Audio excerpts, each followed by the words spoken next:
Friends, welcome to my YouTube channel study 24/7। तो friends, आज के इस वीडियो में हम बात करेंगे अपने 17वें लेसन प्लान के बारे में, जो हमारे विषय नागरिक शास्त्र से संबंधित है। और आज हमारा प्रकरण है भारतीय सेना। तो फ्रेंड्स, आइए देखते हैं भारतीय सेना लेसन प्लान को हम कैसे तैयार करेंगे। उससे पहले आपको हम बता दें कि अगर आपको हिस्ट्री के लेसन प्लान देखते हैं तो आप हमारे यूट्यूब चैनल पे जाके देख सकते हैं। उसमें आपको 30 लेसन प्लान की जो है प्लेलिस्ट मिल जाएगी हिस्ट्री की। और इससे पहले आपको 1 से लेके 16 तक के सिविक्स के भी लेसन प्लान हमारे यूट्यूब चैनल पर आपको देखने को मिल जाएंगे। तो फ्रेंड्स, आइए देखते हैं अपना 17वां लेसन प्लान कैसे तैयार करेंगे। तो सबसे पहले आप पाठ योजना संख्या डालेंगे। तो संख्या आप अपने अकॉर्डिंग डालेंगे। हम लोग का ये 17वां लेसन प्लान है, इसलिए हम यहाँ पे 17 डालेंगे। फिर आता है हमारा विद्यालय का नाम। तो जैसा कि मैंने आपको बताया है, विद्यालय के नाम में आप जहाँ आपकी टीचिंग लगी होगी उस विद्यालय का नाम आप डालेंगे यहाँ पे। फिर आप 3 कॉलम बनाएंगे जिसमें आपको दिनांक, कक्षा, विषय, प्रकरण, चक्र और अवधि लिखने होंगे। तो विषय हमारा नागरिक शास्त्र है और प्रकरण है हमारा भारतीय सेना। फ्रेंड्स, बाकी सारी चीज़ें आप अपने अकॉर्डिंग लिखेंगे। फिर आता है हमारा समान उद्देश्य। मैंने आपको बार बार सभी लेसन प्लान में बताया है कि समान उद्देश्य जो है हमारा किससे संबंधित होता है। समान उद्देश्य हमारा विषय से संबंधित होता है और विशिष्ट उद्देश्य हमारा प्रकरण से संबंधित होता है। समान उद्देश्य अगर आपने पहले लेसन प्लान में लिख लिया है तो आपको बार बार लिखने की ज़रूरत नहीं है, आप पूर्वत लिख सकते हैं, क्योंकि सभी लेसन प्लान में समान उद्देश्य वही रहने वाला है, क्योंकि हमारा विषय भी चेंज नहीं होता है। अगर आपने समान उद्देश्य नहीं लिखा है, आपका पहला लेसन प्लान है ये, तो आप हमारा पहला लेसन प्लान जाके देख सकते हैं, उसमें आपको समान उद्देश्य देखने को मिल जाएगा। फिर आता है हमारा विशिष्ट उद्देश्य। जैसा मैंने आपको बताया है, विशिष्ट उद्देश्य सभी लेसन प्लान में बदलता रहता है। जो हमारा प्रकरण है वो सभी लेसन प्लान में बदलता रहता है, इसलिए हमारा विशिष्ट उद्देश्य भी सभी लेसन प्लान में बदलता रहता है। तो फ्रेंड्स, विशिष्ट उद्देश्य के तहत आपको कई बिंदु देखने को मिलेंगे, परंतु आप मुख्यतः 3 बिंदु ही लिखेंगे, जिसमें आपका पहला है ज्ञानात्मक उद्देश्य, दूसरा बोधात्मक उद्देश्य और तीसरा है हमारा क्रियात्मक उद्देश्य। तो आइए देखते हैं ज्ञानात्मक उद्देश्य, यानी ज्ञान से, नाम से ही पता चल जा रहा है कि इसमें ज्ञान की बात की जा रही है। तो पहला हमारा होगा बिंदु, छात्र भारतीय सेना के बारे में जान सकेंगे। दूसरा बिंदु, छात्र भारतीय सेना के प्रमुख 3 अंगों को जान सकेंगे। फिर आता है हमारा बोधात्मक उद्देश्य। बोध से होता है समझना, तो समझ सकते हैं आप कि इसमें आपको क्या लिखना होगा।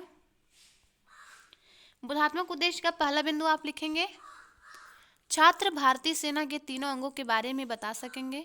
दूसरा बिंदु हमारा, छात्र तीनों सेना की कमान किसके हाथ में है समझ सकेंगे। ठीक है फ्रेंड्स, अब आता है हमारा क्रियात्मक उद्देश्य। जैसा कि मैंने आपको बताया है, क्रियात्मक उद्देश्य में आपको क्या लिखना है, यानी छात्र जानने और समझने के बाद जो क्रिया करते हैं उसे हम क्रियात्मक उद्देश्य में लिखते हैं। तो क्रियात्मक उद्देश्य का पहला बिंदु हमारा है, सभी छात्र सैनिकों का सम्मान करेंगे। दूसरा, छात्र सेना में भर्ती होना चाहेंगे तथा देश सेवा की भावना जागृत करेंगे। फिर आता है हमारा सहायक सामग्री। तो सहायक सामग्री में आप जो प्रकरण को पढ़ाने के लिए जिन भी सामग्री का प्रयोग करेंगे समझाने के लिए छात्रों को, उसे आप किस में लिखेंगे, सहायक सामग्री में लिखेंगे। जैसे यहाँ पे चौक, डस्टर, लपेट, श्यामपट्ट, संकेतक आदि ये सारी चीज़ें ली गई हैं। आप चार्ट वगैरह ले सकते हैं। फिर आता है हमारा पूर्व ज्ञान। तो पूर्व ज्ञान में आपको लिखना है, छात्र भारतीय सेना के बारे में सामान्य जानकारी रखते हैं।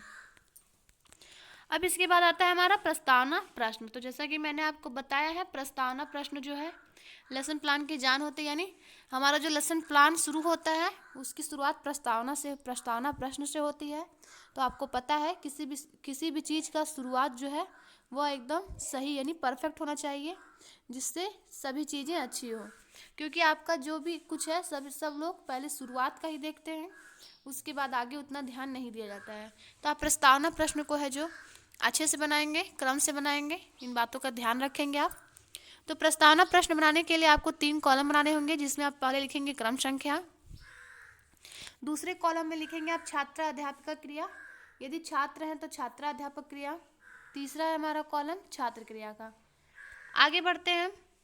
तो प्रश्न संख्या 1, हम किस प्रदेश में रहते हैं?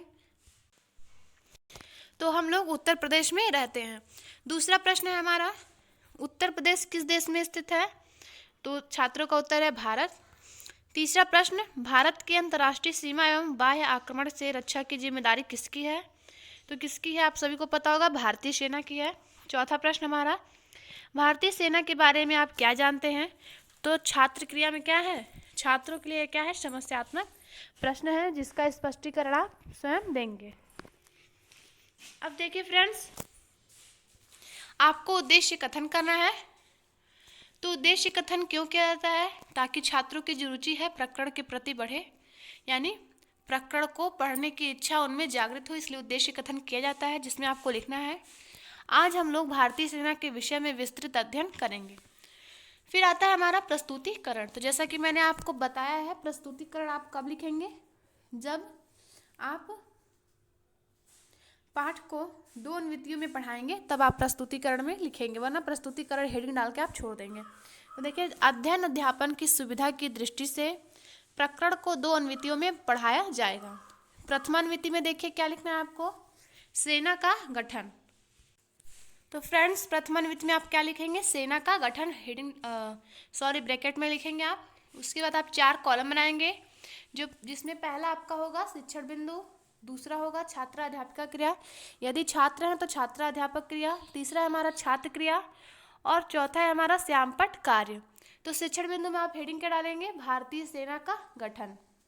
स्पष्टीकरण लिखेंगे आप। अब स्पष्टीकरण में लिखेंगे, भारतीय सेना हमारे देश की रक्षा की सबसे बड़ी प्रणाली के रूप में जानी जाती है। भारतीय सशस्त्र सेना मुख्य रूप से भारतीय थल सेना, वायुसेना और नौसेना की संयुक्त। आगे बढ़ने से पहले आप ये देख लीजिए कि आपको स्पष्टीकरण के ठीक सामने लिखना है, छात्र ध्यान पूर्वक सुनेंगे। और आपको श्यामपट्ट कार्य में क्या लिखना है? भारतीय सेना, थल सेना, वायुसेना, जल सेना। ठीक है, आगे बढ़ते हैं हम। संयुक्त गठन से बनती है भारतीय सेना व सर्वोच्च सेनापति राष्ट्रपति होता है। तीनों सेना के प्रमुख अलग अलग होते हैं। थल सेना के अध्यक्ष को जनरल, वायुसेना के अध्यक्ष को एयर चीफ मार्शल और जल सेना अध्यक्ष को एडमिरल कहते हैं। थल सेना और वायुसेना में 7 कमांड होते हैं, जबकि जल सेना में 3 कमांड होते हैं। तीनों सेना के प्रमुख सैन्य सलाहकार को चीफ ऑफ डिफेंस स्टाफ यानी CDS कहते हैं, जिसका पेपर होता है हमारा NDA और CDS का, आप सभी को पता होगा। अब देखिए, आपको श्यामपट्ट कार्य में क्या लिखना है? तो श्यामपट्ट कार्य में आप लिखेंगे general, air chief, marshal, admiral, 7 command, और यहाँ पे जल सेना के 3 कमांड। ठीक है, आगे बढ़ते हैं। और CDS। अब आता है हमारा बोध प्रश्न। जैसा कि मैंने आपको बताया है, स्पष्टीकरण देने के तुरंत बाद आपको बोध प्रश्न पूछने होते हैं। तो बोध प्रश्न में आप संख्या अपने अकॉर्डिंग रख सकते हैं। बोध प्रश्न क्यों पूछा जाता है?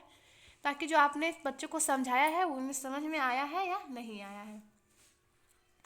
तो थल सेना के अध्यक्ष को क्या कहते हैं? तो छात्रों का उत्तर है जनरल। दूसरा है प्रश्न, भारतीय सेना के कितने अंग हैं? तो 3 अंग हैं। अब आता है हमारा द्वितीय अनुवृत्ति। द्वितीय अनुवृत्ति हेडिंग डालेंगे आप लोग और ब्रैकेट में लिखेंगे सेना के कार्य। ठीक है फ्रेंड्स, अब आप 4 कॉलम बनाएंगे, जिसमें पहला आपका शिक्षण बिंदु, दूसरा छात्राध्यापक क्रिया, यदि छात्र हैं तो छात्राध्यापक क्रिया, तीसरा है छात्र क्रिया, चौथा है हमारा श्यामपट्ट कार्य। तो शिक्षण बिंदु में आप क्या लिखेंगे? सेना के कार्य, ये आपका हेडिंग होगा। ठीक है, और ये भी आप देख लीजिएगा। अब पहला प्रश्न हमारा, सेना में महिलाओं की भर्ती कहाँ किया जाता था? तो छात्रों के लिए क्या है? ये समस्यात्मक प्रश्न है। अब आप इसका स्पष्टीकरण देंगे। स्पष्टीकरण लिखेंगे, हेडिंग डालेंगे आप, लिखेंगे उसमें सेना में महिलाओं को अल्पावधि विंग में भर्ती किया जाता था, परंतु अब सभी सेना में भर्ती किया जाता है। भारतीय सेना में सेना की सबसे ज़्यादा ताकत थल सेना के रूप में है। यह दुनिया की विशाल सेनाओं में से एक है। थल सेना का मुख्यालय नई दिल्ली में स्थित है। टैंक थल सेना में प्रयोग होता है। समय के साथ अब भारत अपने ही देश में वायुसेना के जहाज़ों और उपकरणों का निर्माण कर रहा है। 20वीं शताब्दी के बाद से वायुसेना। आगे बढ़ने से पहले आप देख लीजिए कि छात्र क्रिया में आपको लिखना है, छात्र ध्यान पूर्वक सुनेंगे और श्यामपट्ट कार्य में लिखना है सेना की सबसे बड़ी ताकत थल सेना। आगे बढ़ते हैं हम। वायुसेना में महिलाओं की भर्ती पर भी जोर दिया गया। वायुसेना में लड़ाकू विमान का प्रयोग होता है। जल सेना में लड़ाकू जलपोत का प्रयोग होता है। फिर आता है हमारा बोध प्रश्न। तो बोध प्रश्न में पहला प्रश्न है हमारा, भारतीय सेना में सबसे ताकतवर है कौन सा? छात्रों का उत्तर है थल सेना। दूसरा, थल सेना का मुख्यालय कहाँ है? तो नई दिल्ली में है। अब आता है हमारा निरीक्षण कार्य। नेक्स्ट रीडिंग है। तो निरीक्षण कार्य में आपको लिखना है छात्रा अध्यापिका। यदि छात्र है तो छात्रा अध्यापक। छात्रा अध्यापिका छात्रों को श्यामपट्ट सारांश कापी में लिखने को कहेंगी तथा कक्षा में स्वयं घूम घूम कर कक्ष का निरीक्षण करेंगी। अब आता है हमारा पुनरावृत्ति प्रश्न। तो जैसा कि मैं आपको बार बार बताती हूँ कि पुनरावृत्ति प्रश्न में आपको वही प्रश्न नहीं रखने हैं जो रिपीट किए गए हों या इसके पहले पूछ लिए गए हों बोध प्रश्न में, तो वो प्रश्न को बिल्कुल नहीं रखना, आपको नए प्रश्न को रखना है। और प्रश्न जो है प्रकरण से संबंधित होने चाहिए, प्रकरण से बाहर के प्रश्न आपको नहीं रखने हैं। तो पुनरावृत्ति प्रश्न का पहला प्रश्न हमारा, भारतीय सेना का सर्वोच्च कमांडर कौन होता है? तो राष्ट्रपति होता है। दूसरा प्रश्न, थल सेना प्रमुख को क्या कहते हैं? जनरल कहते हैं। तीसरा, लड़ाकू जलपोत किस सेना में प्रयुक्त होता है? तो जल सेना में। थल सेना में कितनी कमान है? तो 7 कमान है। पांचवा हमारा, सेना में महिलाओं की नियुक्ति होती है या नहीं? तो छात्रों का उत्तर है होती है। लास्ट हेडिंग हमारा गृह कार्य। तो गृह कार्य हेडिंग जो है आपका, गृह कार्य आप में क्या दे सकते हैं छात्रों को? तो प्रकरण से रिलेटेड कोई भी कार्य आप छात्रों को दे सकते हैं गृह कार्य में। जैसे यहाँ पर दिया गया है, सभी छात्र भारतीय सेना के विषय में उचित अधिक जानकारी एकत्रित करके लाएंगे। और सबसे उसके बाद हमारा लास्ट जो हेडिंग है, हमारा लास्ट हेडिंग देख लीजिए, समीक्षा है। ये हेडिंग डाल के आपको छोड़ देना है क्योंकि इसमें आपके अध्यापक द्वारा टिप्पणी की जाएगी जब वो आपकी फाइल को साइन करेंगे। तो उनके अनुसार आपके लेसन प्लान कैसा है, यह सारी चीज़ें इसमें टिप्पणी में की जाएंगी। तो फ्रेंड्स, वीडियो अच्छा लगे तो लाइक करें, शेयर करें, हमारे चैनल को सब्सक्राइब करें। और अगर आपको किसी और सब्जेक्ट की लेसन प्लान चाहिए तो हम हमें कमेंट बॉक्स में ज़रूर बताएं। थैंक यू फ्रेंड्स, मिलते हैं नेक्स्ट वीडियो में।